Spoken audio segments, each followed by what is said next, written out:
بسم اللہ الرحمن الرحیم۔ السلام علیکم۔ آج جس موضوع سے گفتگو کا آغاز کریں گے وہ موضوع یہ ہے کہ مرشد روحانی اور مرشد ظاہری دو قسم کے مرشد ہوتے ہیں۔ ایک، جیسا کہ آپ کو اس کے لفظ سے اندازہ ہو رہا ہوگا، روحانی کا مطلب ظاہری نہیں ہوتا، اور دوسرا ظاہری مرشد۔ ان دونوں مرشد میں سے کس مرشد کو جو صحیح سمجھا جائے، پہلے تو میں ان دونوں کی تشریح کر دوں تاکہ بات واضح ہو جائے۔ دیکھیے، پہلا مرشد روحانی کا مطلب، یہ دو لفظ مل کے مرشد روحانی، یہ دو لفظ ہیں۔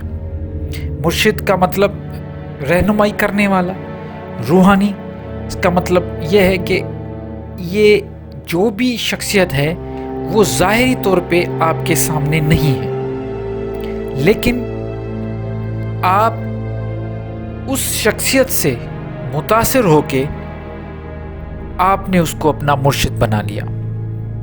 اب شخصیت سے کیسے متاثر ہوئے ہیں؟ ان کی کوئی نہ کوئی ایسا کام انہوں نے کیا ہوگا، کوئی کتاب لکھی ہوگی، کیونکہ آپ تو ملاقات تو آپ کی ہو نہیں رہی۔ ہو سکتا ہے دو ملاقات نہیں ہو رہی، اس کے دو وجوہات ہو سکتے ہیں، یا تو وہ گزر چکا، وفات پا چکا، یا وہ آپ کے پہنچ سے بہت دور ہے، آپ مل نہیں پا رہے، لیکن ان کی جو تعلیمات ہیں وہ آپ تک پہنچی ہیں، اور آپ نے وہ تعلیمات پڑھ کے آپ متاثر ہو گئے، آپ نے اس کو اپنا مرشد بنا لیا۔ ایک تو یہ۔ اب دیکھیے، جو آپ کا روحانی مرشد ہے، جس کو آپ نے روحانی مرشد بنایا ہوا ہے، ان کی تعلیمات آپ پڑھ رہے ہو، چاہے وہ شاعری کی شکل میں ہو، نثر میں ہو، نظم میں ہو، کسی بھی طریقے سے آپ پڑھ رہے ہو۔ اب ایک وقت ایسا آتا ہے، ایک لمحہ ایسا آتا ہے کہ پڑھتے پڑھتے، مشاہدہ کرتے، آپ کو آپ کے اندر میں سوال اٹھتے ہیں۔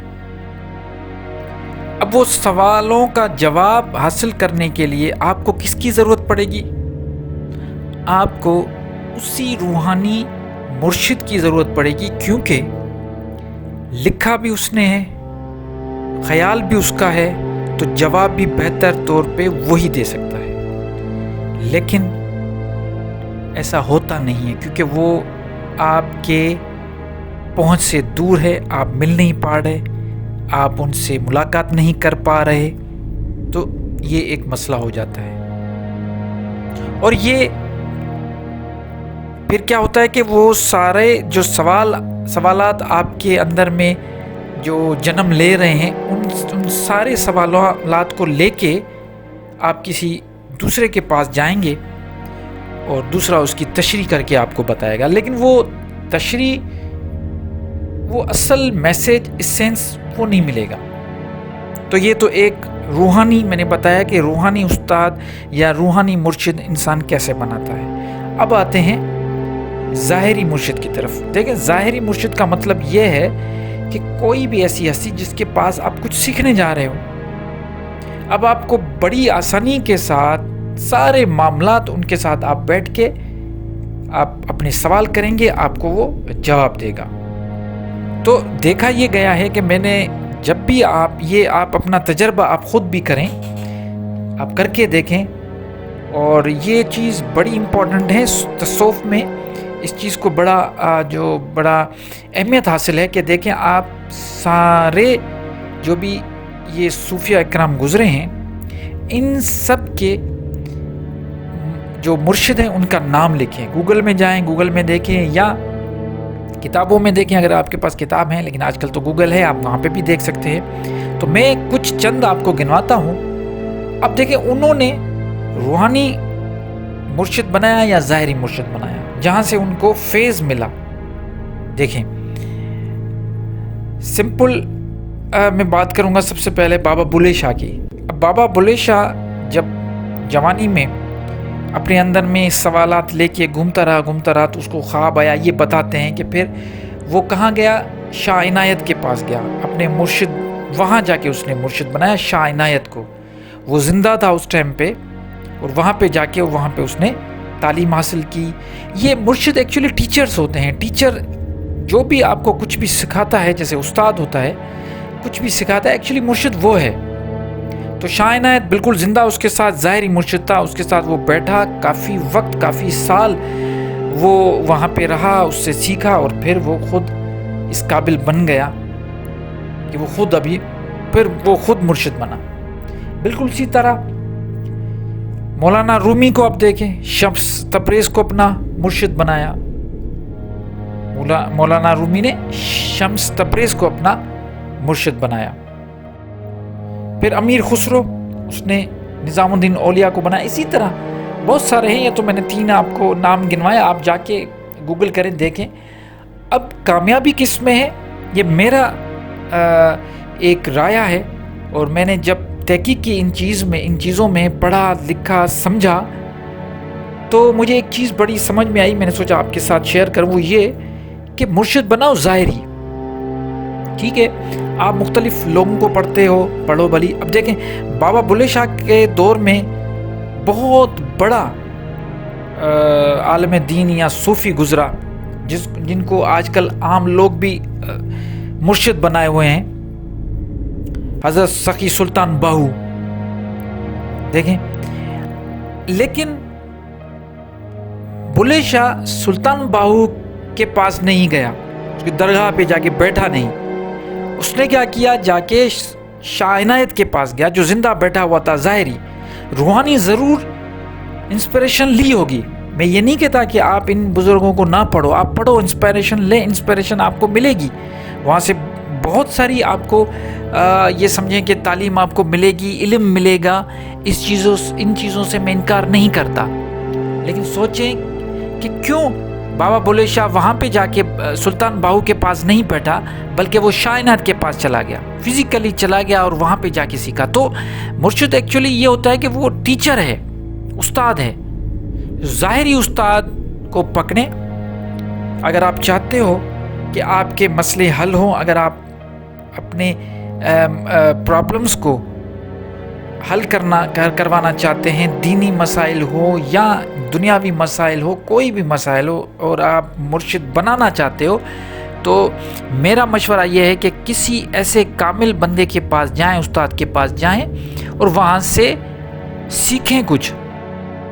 اصل وہ چائنیز ایک زبردست کہاوت ہے کہ اگر آپ کسی کو روز مچھلی کھلاؤ گے تو وہ آپ پہ ڈپینڈنٹ ہو جائے گا، لیکن اگر آپ اس کو مچھلی مارنا سکھا دو گے تو وہ ساری زندگی مچھلی کھاتا رہے گا اور اس کی عزت نفس بھی مجروح نہیں ہوگی. تو یاد رکھیں، مرشد وہ ہوتا ہے جو مچھلی مارنا سکھائے، تاکہ ایک مرتبہ آپ کو ہنر دے دے، اس کے بعد پھر آپ خود معاشرے میں نکل جائیں اور وہاں پہ جا کے آپ خود کنٹریبیوٹ کریں اور آپ خود اس قابل بن جائیں کہ آپ کے مرید بنیں، اور آپ وہ جو کچھ آپ نے سیکھا ہے وہ پھر آگے دوسروں تک پہنچائیں. مرشد یہ نہیں ہوتا کہ آپ کو اپنے سامنے بٹھا کے اور ہمیشہ غلامی آپ سے لے اور آپ کو یہ کہے کہ میرے پاس بہت سارے کرامات ہیں اور میں آہستہ آہستہ کر کے دوں گا، اور مجھ سے جب تک تم میرے پاس بیٹھو گے نہیں، میری حاضری نہیں دو گے، کچھ نہیں ہوگا. ایسا نہیں ہوتا، یہ خالی لوگ ہوتے ہیں. مرید کے پاس بھی وہ نگاہ ہونی چاہیے کہ وہ اصل جو 2 نمبر دکانداری چلاتے ہیں مرشد، ان کو پکڑیں، ان کے پاس بیٹھ نہ جائیں. ایسے لوگوں کے پاس جاؤ، ایسے لوگوں کے ساتھ میل ملاپ رکھو جو آپ کو کچھ سکھائیں. کہیں پہ بھی بیٹھتے، اگر آپ کو کسی بھی بندے میں کوئی ایسی خصوصیت لگتی ہے تو جا کے سیکھیں وہاں سے. ان لوگوں نے کیا کیا، یہ جو بڑے بڑے صوفی حضرات گزرے، انہوں نے یہ کیا، پہلے لینگویجز سیکھی، قرآن کو سمجھا، عربی لینگویج سیکھی، فارسی سیکھی، قرآن سمجھا، فقہ سمجھا، اس کے بعد حدیثوں کی کتاب سمجھی، یہ سب کچھ سمجھنے کے بعد اب یہ کہاں سے سیکھی؟ یہ اپنے مرشدوں کے پاس گئے تھے. اب مرشدوں نے ان کو کرامتیں نہیں سکھائی، ان کو یہ علم دیا تھا، حدیث کا علم دیا، قرآن کا علم دیا، فقہ کا علم دیا، عربی سکھائی لینگویج، فارسی. اور یہ ایک سمجھیں کہ یونیورسٹیز ہوتی ہیں. یہ مرشد اصل میں استاد ایک یونیورسٹی کی طرح ہوتا ہے، اس کے پاس جائیں، وہاں سے کچھ حاصل کریں، سیکھیں، یہ چیز ہوتی ہے. اس پہ اب ہم درگاہ میں جب جا کے کسی بھی درگاہ پہ جا کے بیٹھیں گے اور کہیں گے یہ ہمارا مرشد ہے، تو وہ بیچارہ کیا دے گا ہمیں؟ کچھ نہیں دے سکتا. کیا سیکھیں گے درگاہ میں جا کے؟ جو مر چکا، جس کے پاس آپ جا رہے ہو، وہ تو مٹی میں مل گیا. اس نے جو کچھ کیا اپنے لیے کیا، جو کچھ کمایا اپنے لیے کمایا. آپ کے لیے تو وہ کچھ نہیں کر سکتا. ہاں، اگر وہ زندہ ہوتا، آپ کے سامنے بیٹھا ہوتا، تو پھر آپ کے لیے بہت کچھ کر سکتا تھا. آپ کو سکھاتا، سمجھاتا، آپ کے سوالات کے جواب دیتا، بہت کچھ کر سکتا تھا. لیکن کیونکہ اب وہ مر چکا، اس کا چیپٹر ختم ہو گیا. بھلی وہ اللہ کے کتنے بھی قریب ہو، لیکن آپ کو کیا دے گا؟ کچھ نہیں دے گا. اگر آپ کو کچھ چاہیے، اگر آپ چاہتے ہیں کہ آپ کسی کو مرشد بنائیں، تو ظاہری مرشد بنائیں، روحانی مرشد بھی بنائیں، لیکن اپنے آپ کے جو اپنے مسائل ہیں، جو سوال آپ کے اندر میں ابھرتے ہیں، ان کے جواب حاصل کرنے کے لیے آپ کو ظاہری مرشد کی ضرورت پڑے گی. امید کرتا ہوں بات واضح ہو گئی ہوگی.